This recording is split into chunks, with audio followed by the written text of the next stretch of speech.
예, 고 김영삼 전 대통령의 조문 정국이 마무리된 여의도는 또다시 개파 간 충돌이 시작이 됐습니다. 안철수 의원은 문재인 대표의 연대 제안을 거부했고 김무성 대표와 서청원 최고위원은 공천둘 전쟁을 이번 주에 시작할 것으로 보입니다. 황장수 미래경영연구소장, 김철근 동국대 교수 모시고 자세한 얘기 나눠보도록 하겠습니다. 안녕하십니까? 네, 어서 오십시오. 드디어 안철수 의원이 입을 열고 제안을 했습니다. 자, 사실상 역제안인데 문한박 연대에 대해서 사실상 거부 의사를 표시하지 않았습니까? 조기 전대를 제안한 건데, 자, 어제 제안 어떻게 보십니까? 11일 만에 나온 그 제안이었는데, 소장님. 예. 예, 그간에 그 김영삼 전 대통령 조문 정국이 있는 바람에 예. 중간에 안철수 의원이 생각할 시간을 좀 많이 벌었죠. 예. 그런 입장에서 이제 안철수 의원이 단지 거부하는 차원의 문제가 아니라 예. 혁신 전대를 하고 당신도 거기 출마해도 좋으니까 사퇴 후 출마하라 이렇게 이야기를 한 부분 아닙니까? 그렇다면 결국은 문재인 대표로는 안철수 의원 제안대로 현직 대표를 사퇴한 후에 그 혁신안만 예. 가지고 이 정책 콘텐츠를 견주는 전당대회를 1월 초중순에 하자는데 다시 출마할 것이냐. 예. 안 그러면 그냥 출마하지 않고 그냥 깨끗하게 사퇴를 할 것이냐. 예. 안 그러면 마지막으로 현직 대표직을 그냥 다 깔아뭉개고 그대로 예. 유지할 것이냐. 세 가지 중에 하나를 선택해야 되거든요. 근데 이 사퇴를 한다라고 할 것 같으면 진작에 사퇴했지 지금까지 오다가 이렇게 밀려서 사퇴하는 모양새를 하는 부분은 옳지 않다고 생각할 거기 때문에 사퇴할 그렇죠. 것 같지는 않습니다. 예, 예. 그렇다고 사퇴 후에 다시 전대를 한다면 예. 거기에 당원 대의원 비율을 어떻게 할 것인지 더 나아가서 또 여론조사를 어떻게 예. 할 것인지 가지고 또 이 삿바싸움을 하면서 온갖 어떤 이 추태가 노출될 수 있다. 그리고 사퇴한 뒤에 또 출마하면 그 자체가 안철수 의원이 사퇴 후 당신 출마도 된다 그랬지만 그렇다고 해서 사퇴한 뒤에 진짜로 출마하면 그야말로 굉장히 그냥 구질구질해 보이는 모습이 예. 있죠. 예. 그렇기 때문에 뭐 기왕 이렇게 된 건 문재인 대표로는 예. 그냥 버티고 가자. 그래서 이제 이 탈당하려는 의원들 중에 예. 비중이 있는 사람들을 각계 격파해서 뭐 공천과 관련돼서 논의할 예. 수 있다고 하면서 예. 버티고 가는 방향을 선택하지 않겠는가. 저는 예. 그렇게 봅니다. 2012년 대선 경선 당시에 신경전을 벌였던 모습이 다시 데자뷰처럼 떠오른다 이런 이야기를 하는 분들이 많습니다. 한판 붙자, 결국 싸우자는 이런 얘기 아니겠습니까? 어떻게 보세요? 뭐 그렇게 해석될 수도 있고요. 예, 예. 근데 이제 근본적인 그 변화, 그러니까 그 새정치민주연합의 정체성에 대한 이견 같아요. 제가 보기에는 지금 그 새정치민주연합이 그 대선, 총선, 대선, 재보선 연전연패를 하고 있는데 예. 그 근본적인 원인이 뭐냐 예. 이걸 놓고 안철수 전 대표는 낡은 진보의 어떤 정체성을 갖고 있고 운동권적 체질이나 문화 때문에 결국은 어려운 거 아니냐. 그래서 이것을 해소하려면은 예. 어떤 많은 인재들이 영입돼야 되는 상황인데 지금 현재 문재인 대표의 새정치민주연합으로는 곤란한 거 아니냐 뭐 이런 거고요. 그다음에 문재인 대표 측에서는 그게 아니고 더 강경하게 투쟁을 못 하고 있기 때문에 오히려 우리 지지자마저도 지금 만족을 못 하는 거 아니냐 이런 논쟁 같아요. 그래서 결과적으로는 그게 이제 문재인 대표가 사퇴를 해야 되냐 안 해야 되냐 이런 예. 문제로 가고 있는데 예. 제가 보기에는 방금 말씀하신 대로 문재인 대표가 사퇴하기는 사실 어려운 거 아니냐. 예, 예. 왜냐하면 4.29 재보선에 패배하고 혁신위원회를 띄웠고 혁신위원회 끝나면서 재신임 정국으로 재심을 또 물었고 예. 그리고 문안박까지 이번에 제안을 한 이렇게 해서 계속 대표직을 연장해오고 있는 상황인데 예. 안철수 전 대표의 그 조기 전당대 혁신 전당대를 받으면 예. 대표직을 내려놓아야 되는 상황이잖아요. 그래서 방금 말씀하신 대로 밀려서 내려놓는 상황으로 갔을 때 예. 사실상 전당대 출마가 어려운 상황이 되거든요. 그렇게 본다면 마이웨이를 하게 될 건데요. 그러면 이 상태에서 그대로 마이웨이가 가능하겠느냐? 이것 또한 쉽지 않습니다. 그래서 예. 뭐 일설에 의하면은 뭐 여러 가지 이제 그게 실행될지는 모르겠습니다만은 대선 불출마 선언을 하고 예. 그 친노 다선 중진 의원들 뭐 용태 뭐 이런 것들을 구상하고 있는 걸로 뭐 흘러나오고 있는데 예. 실행 여부는 잘 모르겠습니다. 그래요? 예. 알겠습니다. 이건 김 교수께 먼저 여쭤볼게요. 이 안철수 의원의 역제안이 혼자만의 생각인지 아니면 그동안 문재인 대표의 사퇴를 촉구해왔던 어떤 비주류 측과 어느 정도의 교감이 있었다고 보시는지 그 부분이 좀 궁금하거든요. 예. 일단 교감이 있었다고 저는 보입니다. 그러세요? 예, 예. 왜냐하면 예. 그동안 그 통합행동이라고 그래서 8명이죠. 박영선 의원 등 이분들이 주장한 게 통합전당대회였습니다. 예. 그 통합전당대회는 밖에 신당을 추진하고 있는 천정배, 박주선 의원까지 다 그다음에 먼저 탈당했던 정동영 전 그 의장까지 포함한 전체 어떤 야권 전체 통합 전당대회를 주장했던 거죠. 예. 그다음에 일부 비주류에서 조기 선대위, 뭐 통합 선대위 이런 것들을 주장했거든요. 그리고 이제 전당대회도 같이 주장했던 거기 때문에 예. 이런 맥락하고 거의 좀 비슷합니다. 비슷한 측면이 있고 제안을 이제 재구성을 했죠, 사실은. 예. 그러니까 이번에는 두 가지를 제안했는데 혁신전당대회하고 그다음에 혁신전당대회로 그 선출된 지도부가 밖에 있는 신당 세력과 다시 예. 그러니까 통합과 연대를 추진해야 된다. 이런 두 가지로 재구성을 한 거죠. 그래서 제가 보기에는 당내 비주류 의원들하고는 상당히 교감을 가진 것 같고요. 아, 예. 그다음에 당 밖에 천정배 의원이나 박주선 의원하고는 예, 예. 교감까지는 아닌 걸로 보입니다. 왜냐하면 아, 오늘 그래요? 천정배 의원이 그 얘기를 했죠. 안철수 전 대표가 문안박을 거부한 것은 진일보 한 거지만 예. 당내 비주류 등 개혁 세력들이 밖으로 나와서 같이 하자 뭐 이런 주장을 했거든요. 그래서 그렇게 본다면 아직 교감이 있는 것 같지는 않고요. 예, 예. 이렇게 보입니다. 그래서 저는 이런 생각이 좀 듭니다. 간단하게 그 미국과 영국의 예를 들어보자면 미국 민주당이 1970년부터 1988년까지 7번의 대선에서 딱 한 번 이깁니다. 76년에 카터 한 번 이기고 나머지 전패하거든요. 이 전패하는 과정에서 지금 새정치민주연합이 하는 정체성 논란이 그대로 갑니다. 예. 똑같이 야당으로서 투쟁을 제대로 못해서 했다. 더 강경하게 가야 된다. 이런 주장과 그게 아니다. 중도 외연을 확장해야 된다. 예. 이런 주장이 맞붙었는데요. 예. 결국은 1992년도에 빌 클린턴이 당선이 되는데 그게 중도층 외연 확장으로 이기는 겁니다. 그다음에 영국 같은 경우는 18년 만에 블레어가 그 집권을 하는데요. 제3의 길로 집권을 합니다. 노동당이. 그러니까 블레어가 하는 얘기였습니다. 영국을 변화시키는 것보다 노동당을 변화시키는 게 더 어렵다. 이런 정도입니다. 그래서 지금 새정치민주연합을 변화시키는 게 쉬운 일이 아닙니다. 알겠습니다. 그리고 내부에서 변화시킬 수 없는 상황이라면 외부에 충격을 줘야 되는 예. 이런 상황까지도 지금 와 있다. 이렇게 보입니다. 알겠습니다. 예, 수장님.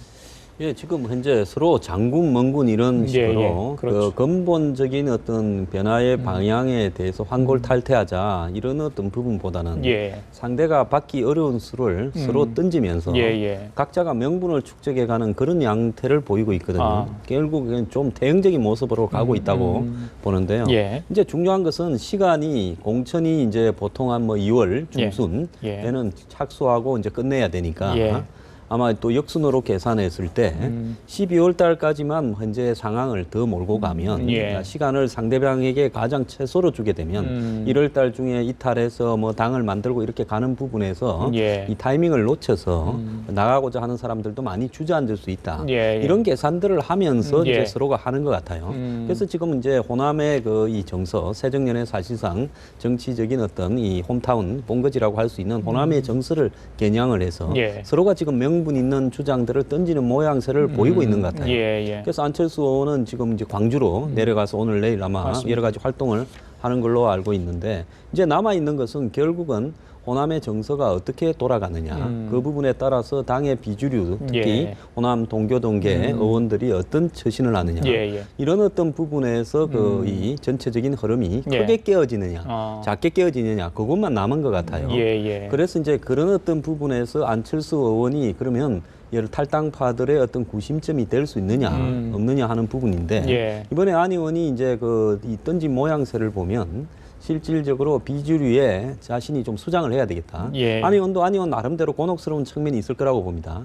이제 정치적인 어떤 부분에서 야권 후보, 야권 주자, 예. 대선 지지율 이런 부분에서는 지금 뭐 5위까지 처진 데도 나오지 않습니까? 김부겸, 뭐 안희정 그 지사 이런 사람들한테도 뒤처진 부분도 나오고 있어요. 예. 그럼 안 의원이 지금 현재처럼 자꾸 잊혀져가는 어떤 인물로서 정치적인 어떤 수단의 하나의 이 도구로서만 예, 이용되는 예. 이런 부분이라면 안 의원은 본인의 정치적 역할이 거의 없어진다고 보고 있습니다. 아. 지금 여기에서 비주류의 어떤 명주로서 자신이 예. 주류와 대응하는 모습을 보여야만이 예. 당신의 정치적 역할이 있다 이렇게 보고 판단한 걸로 보이는데요. 예, 예. 그렇다면 안 의원을 중심으로 해서 그 새정년의 비주류들이 이제 점차적으로 문재인 대표가 마이웨이를 할 것이라고 보고 문재인 대표가 어떤 제안을 하더라도 예. 대선 출마를 안 하겠다. 그건 사실 지금 와서 무의미한 겁니다. 나중에 가서 또 출마하면 뭐 그것도 또 국민들 요구였다 이러면 끝인 거예요. 그렇죠. 그렇기 때문에 네. 결국은 일정한 부분이 떨어져 나가는데 그 구심점에 안 의원이 서서 좀 크게 쪼개어 나갈 것이냐, 예. 안 그러면 각계 격파 형식으로 쪼개질 것이냐, 예. 그것만 남은 것 같습니다. 소장님께서 잠깐 호남 얘기를 하셨는데 분안박 연대에서 호남 의원들은 곱지 않은 시선을 보냈던 게 사실 아니겠습니까? 이번 안철수 의원 제안에 대해서 호남 정서는 어떨까요? 어떻게 보세요? 일단 뭐 주승용 예, 최고위원이나 박지원 의원의 말에 빌리면 예. 사실 안 의원 얘기에 힘을 좀 실어주고 있는 그런 형국으로 보입니다. 예. 물론 호남 27명 전원이 다 그런 건 아닙니다만 그 호남 의원들 중에 상당히 이제 친노 친문 세력도 상당히 많기 때문에 예. 뭐 전부 일체감 있게 하고 있다고 볼 수는 없습니다만은 대체로 민심이 지금 문안박으로는 좀 어려운 거 아니냐. 예, 특히 예. 이제 그 지난 18일 날 조선대학교 강연에 가서 문안박을 얘기했지 않습니까? 그때 이제 그 이후에 뭐 일부에서 나온 얘기들이 이제 뭐 영남 연대냐, PK 연대냐 뭐 이런 얘기까지도 나오고 했습니다만은 곱지 않은 시선이었죠. 예. 이런 상황인데 역대 야당 대표, 야당 대통령 후보 그러니까 지도자 뭐 이런 사람들이 텃밭인 호남에서 이렇게 저조한 그 지지율을 기록한 적이 별로 없었습니다. 예. 그래서 대단히 위기 상황이고 이게 예, 예. 단순하게 봉합이 돼서 해결될 문제가 아닌 걸로 보입니다. 예, 그런데 이제 예. 친노 주류와 그다음에 중도 중진 의원들은 예. 가능하면 봉합해서 어떻게 넘어가 보려고 하는 예. 이런 상황 같은데요. 글쎄요, 뭐 이런 얘기가 있습니다만은 뭐 청명이 죽으나 한식이 죽으나 하루 차인데요.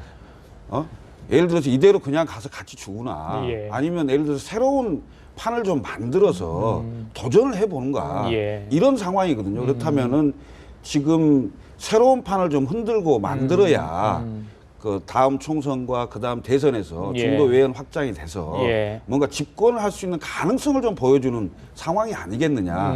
저는 이제 많은 방송에서 이런 얘기를 합니다만은 1995년도에 시즌2다.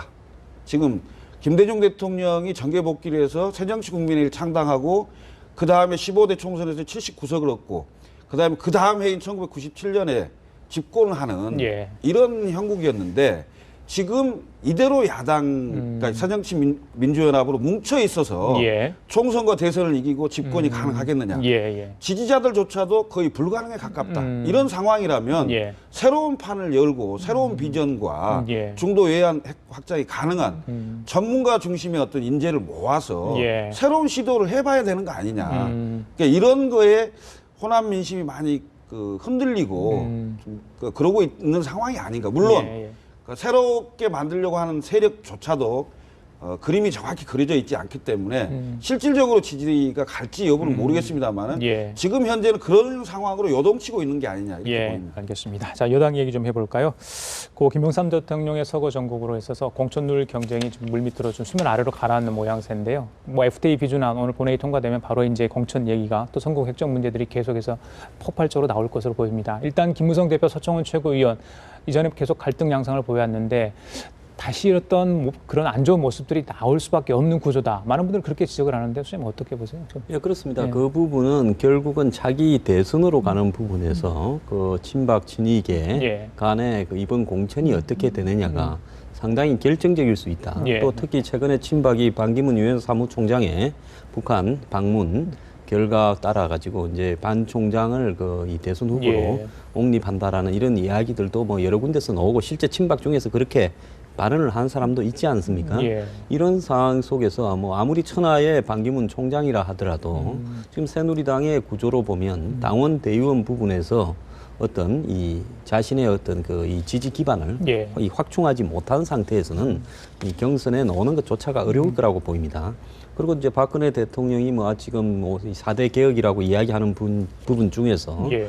그 총선 이후에도 지속적으로 개혁이 돼 가야 될 부분이 있을 건데 실질적으로 총선이 끝나고 다음 날 예. 예를 들어서 새누리당의 이 의원 분포 구조가 친박 숫자가 월등하게 작다고 한다면 사실상 대통령의 레임덕이 그냥 바로 온 거라고 볼 수가 있겠죠. 아, 예. 이런 부분 속에서 박근혜 대통령의 정치 스타일상 이 본인의 레임덕이나 자기 구조에 대해서 손 놓고 지켜보는 이런 어떤 선택을 하지 않을 거라고 예상이 들고요. 예. 그렇다면 이제 당 내부에서 공천 룰을 어떻게 정하는가 하는 부분이었는데 김무성 대표는 오픈 프라이머리를 주장해 오다가 지난 9월 28일 날 문재인 대표와 이 공동 기자회견을 하면서 모바일 안심번호 공천을 하겠다. 예. 그건 이제 변형되어진 오픈 프라이머리죠. 예. 그렇게 하겠다고 놓으니까 이제 친박에서 들고 일어나서 굉장히 시끄럽지 않았습니까? 그렇죠. 그러면서 이제 대통령이 이 와중에 두 번에 걸쳐서 뭐 배신의 정치라든지 진실한 사람 이야기도 나왔고요. 이런 상황 속에서 그러면 이제 공천특별기구를 만들어서 하자. 이렇게 합의가 되어서 원만하게 공천특별기구로 가는 듯 하다가 예. 또 느닷없이 지금 친이 성향을 띠고 있는 황진아 사무총장이 공천관리위원회를 구성해서 하겠다. 그러니까 서청원 대표가 공천 룰도 정하기 전에 무슨 관리위원회냐. 지금 신인들이 어떻게 선거를 해야 될지도 모르고 있는 상황이다 하면서 또 반대를 했단 말입니다. 그래서 원래 정상대로라면 12월 9일이면 이 정기국회 일정이 끝나고 그 이후부터 이제 여야가 다 이제 그 당내에 예. 공천을 어떻게 하는가에 조기 돌입을 하는 과정이 되게 돼 있는데 예. 현재로서는 여든 야든 이 부분이 다 쉽지가 않은데 특히 여건에 있어서는 김무성 대표 입장에 보면 뭐 이 교과서 문제라든지 한중 FTA 비중 같은 현안에 대해서 폭력 시위 등 이런 문제에 대해서 외관상으로는 박근혜 대통령의 입장을 존중하듯 보이면서 이렇게 상당히 네. 낮춘 모습을 보이고 있는데요.